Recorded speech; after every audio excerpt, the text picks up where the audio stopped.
فمن لم یجد تو جو کوئی نہ پائے، فصیام تو روزے رکھے، شہرین 2 مہینوں کے، متتابعین مسلسل، کنٹینیوس، وداؤٹ اینی بریک، 2 مہینوں کے مسلسل روزے، من قبلی اس سے پہلے، ان یتماسا کہ وہ ایک دوسرے کو چھوئیں، مسلسل 2 ماہ کے روزے رکھے۔ جو غلام آزاد نہیں کر سکتا، ہو سکتا ہے غلام میسر نہ ہو یا اس کی قیمت زیادہ ہو۔ اگر وہ ایک مسلمان غلام یا لونڈی آزاد نہیں کر سکتا،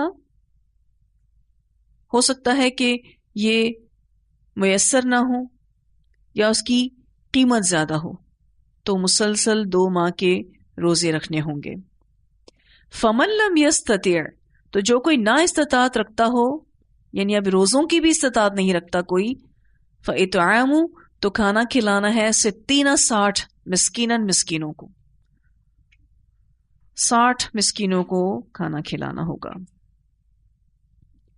رجوع سے پہلے یا تو ایک غلام آزاد کر لے، یا مسلسل 2 ماہ کے روزے رکھ لے، یا 60 مسکینوں کو کھانا کھلائے۔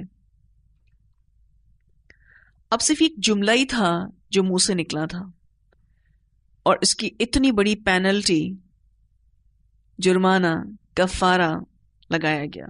اس سے یہ بات معلوم ہوتی ہے کہ بعض دفعہ انسان کے منہ سے نکلا ایک جملہ بہت بڑی پکڑ کا سبب بن سکتا ہے۔ اسی لیے اپنے کہنے پر چیک لگانے کی ضرورت ہے۔ اب اس کفارے کو تھوڑا سا ہم سمجھ لیتے ہیں۔ زہار کی سزا شوہر کو ملے گی، عورت کو نہیں، حالانکہ لڑائی دونوں میں ہوئی ہے، لیکن الفاظ شوہر نے کہے ہیں، اسی لیے سزا بھی شوہر ہی اٹھائے گا۔ پھر ان تمام سزاؤں کی نوعیت عبادات کی ہے، تاکہ انسان کے نفس کو پاکی اور تقوی حاصل ہو۔ اس کفارے میں کوئی بدنی سزا نہیں دی گئی۔ یہ کفارہ وہ دے گا جو رجوع کرنا چاہے، ورنہ طلاق دے دے۔ ایک اور اہم بات کہ آج غلامی کا رواج ختم ہو چکا ہے، آئندہ آ جائے تو اور بات ہے، فی الحال غلامی کا رواج ختم ہو گیا ہے، لہذا دوسری یا تیسری میں سے کسی صورت کو اختیار کرنا ہوگا۔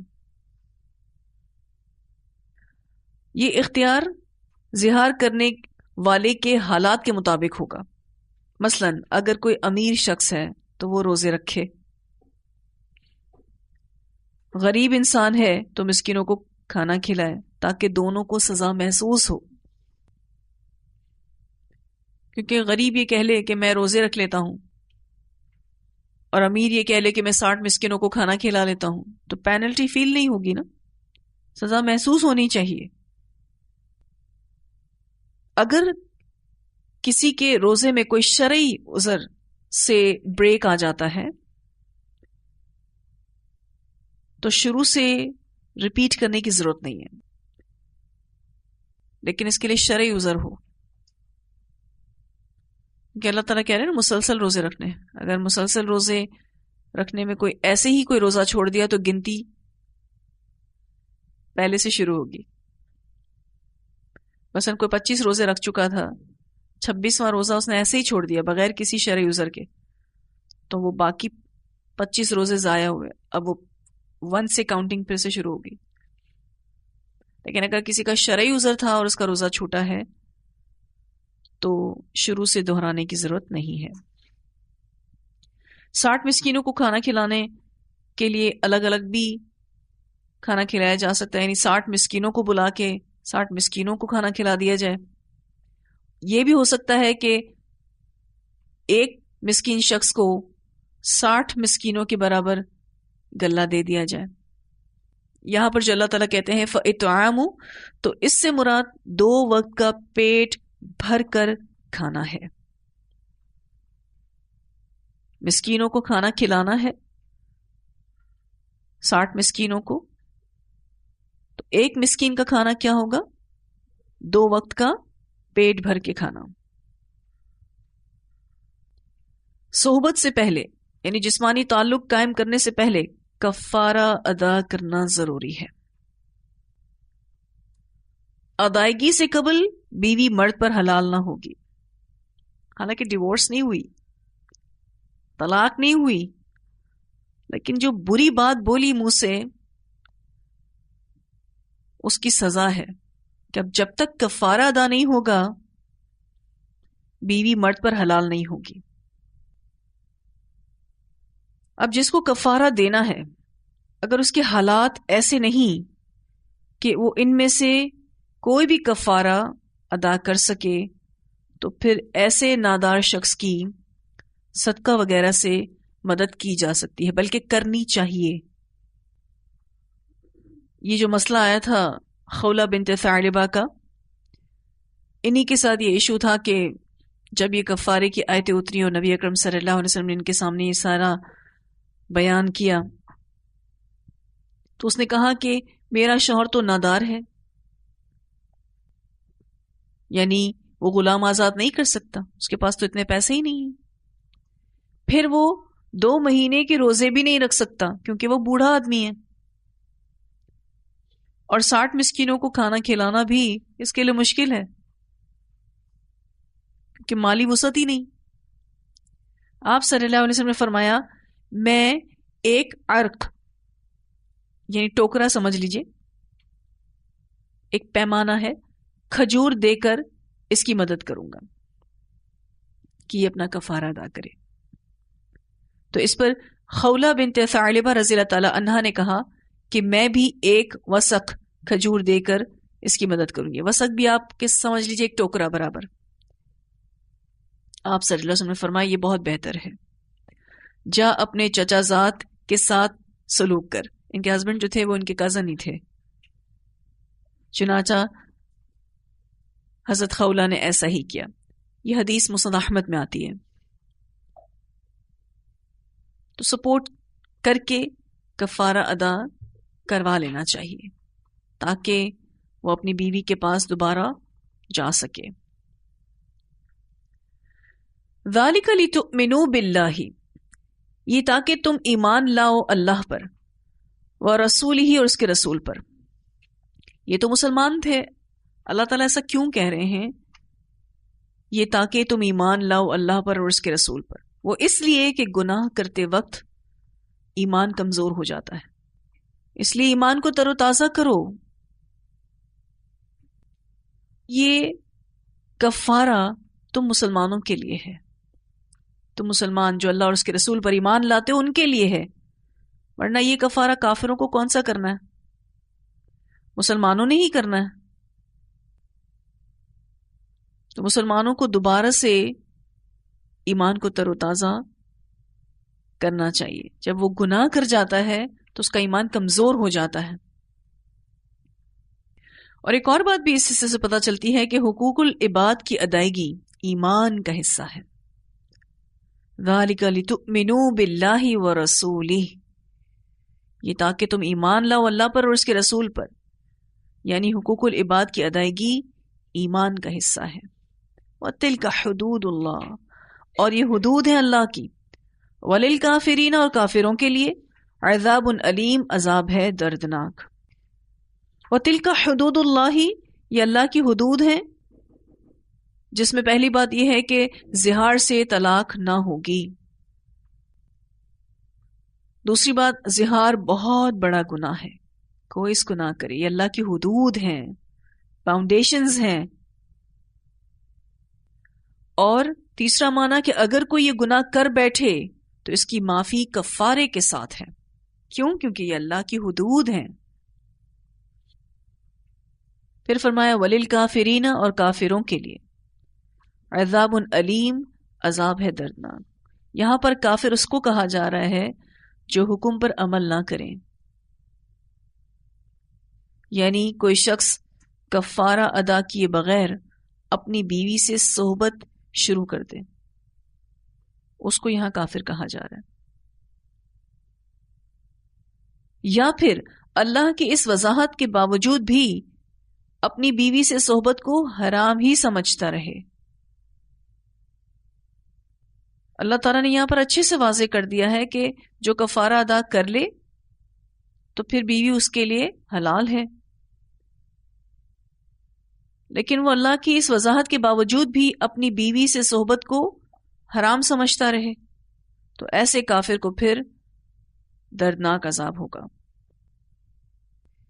ان الذین، بے شک وہ لوگ، یحادون، جو مخالفت کرتے ہیں. یحادون کا لفظ حا دال دال سے ہے.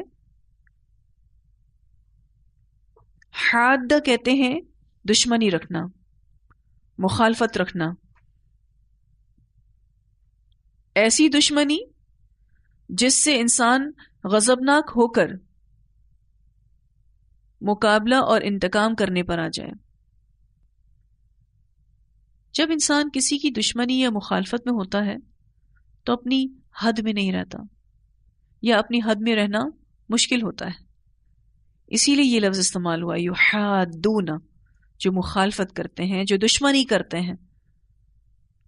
ایسی دشمنی جس میں وہ مقابلے پر آ جاتے ہیں، انتقام پر آ جاتے ہیں، اپنی حدود میں نہیں رہتے.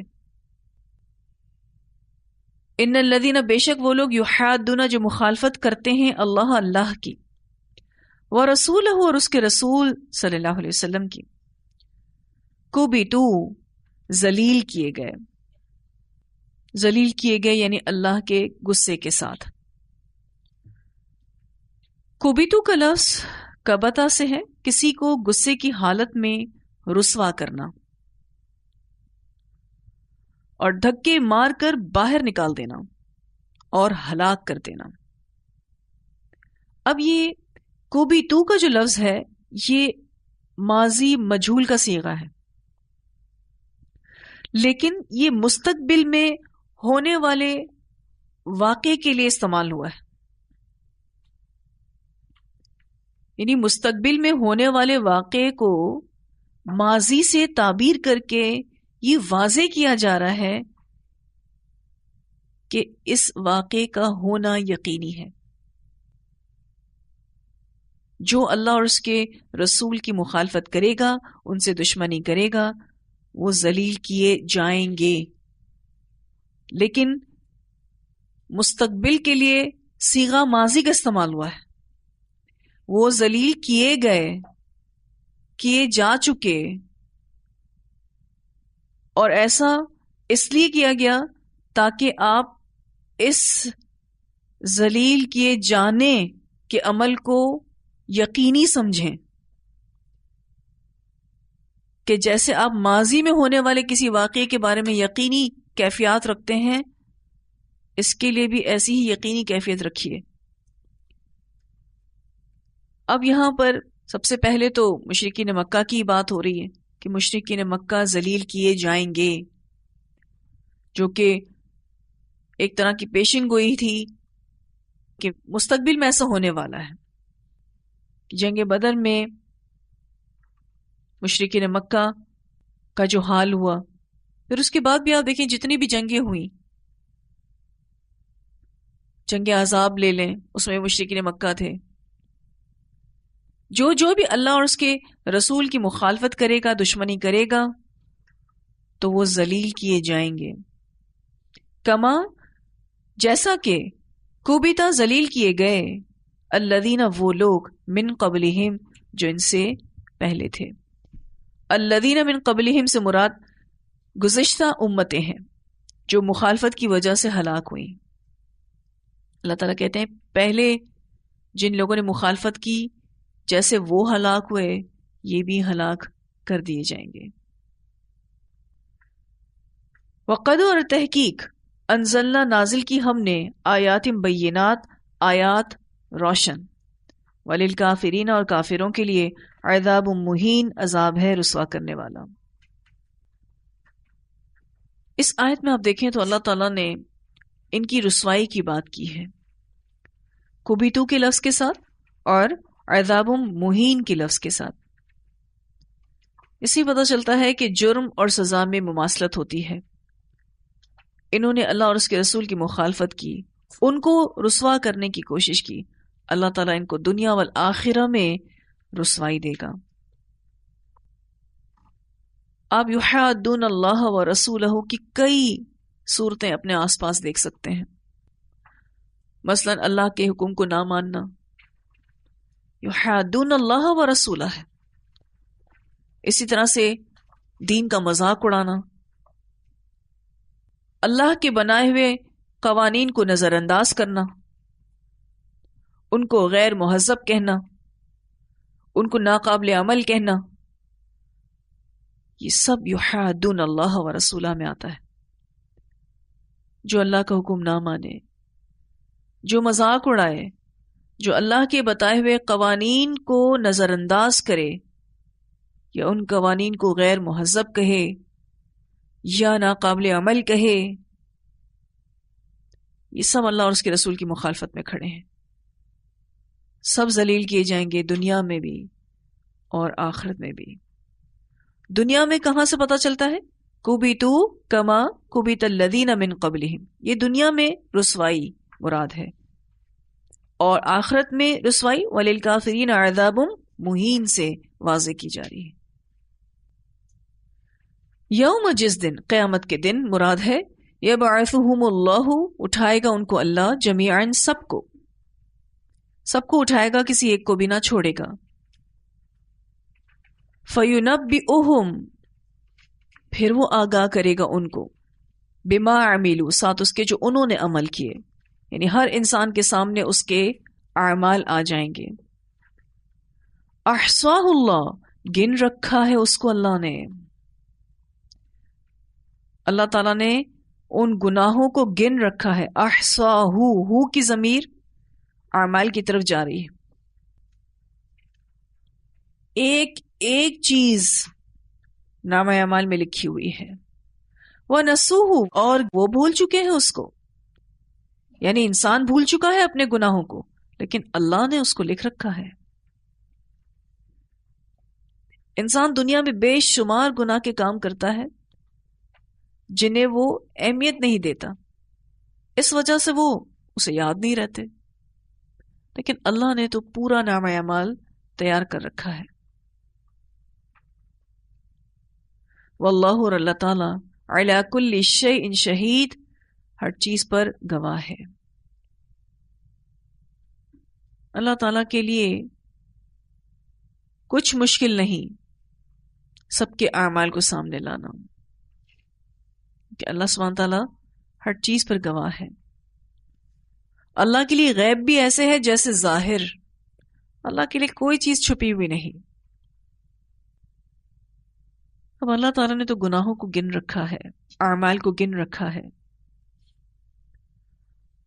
اس آیت سے جو ایک جائزہ ہم سب کو لینا چاہیے، صرف ایک دن کی غلطیاں نوٹ کریں.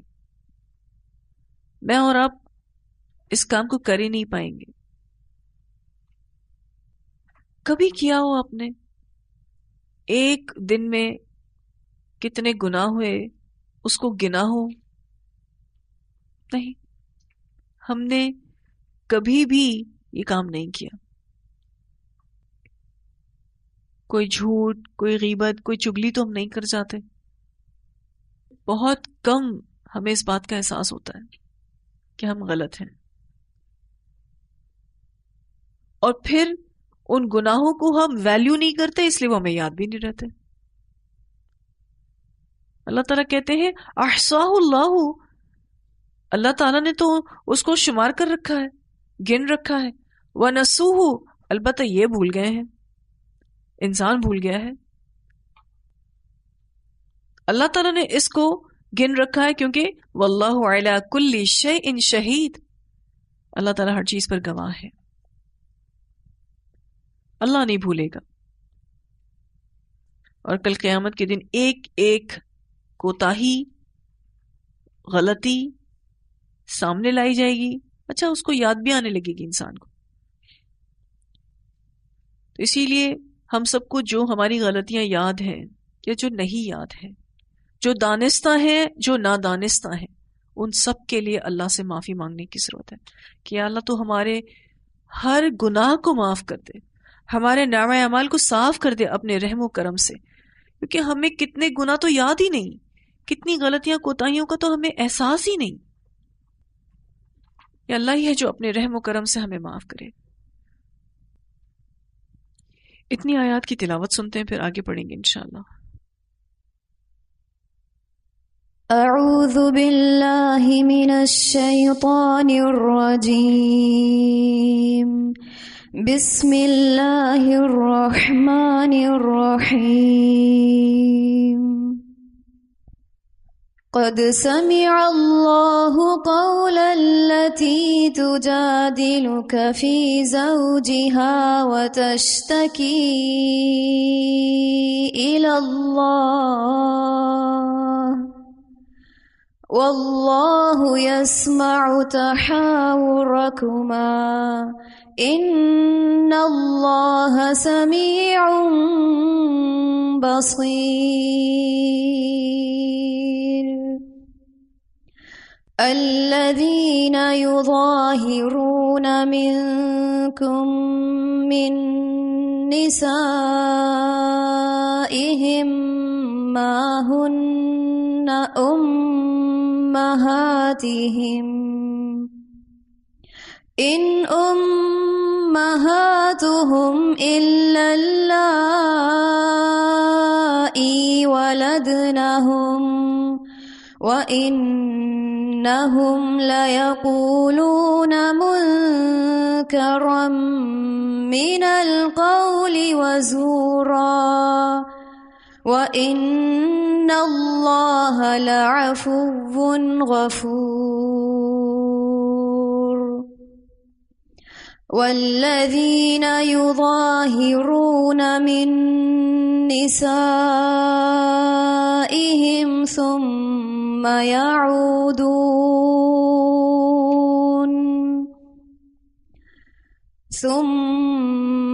يعودون لما قالوا فتحرير رقبة من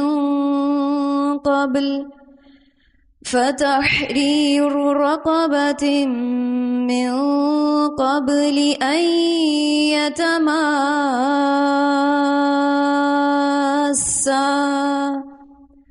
ذلكم توعظون به واللہ بما تعملون خبیر. فمن لم يجد فصيام شهرين متتابعين من قبل أن يتماسا فمن لم يستطع فإطعام 60 مسكينا ذلك لتؤمنوا بالله ورسوله وتلك حدود الله وللكافرين عذاب أليم. إن الذين يحادون الله ورسوله كبتوا كما كبت الذين من قبلهم وقد أنزلنا آيات بينات وللكافرين عذاب مهين. يوم يبعثهم الله جميعا فينبئهم بما عملوا أحصاه الله ونسوه والله على كل شيء شهيد.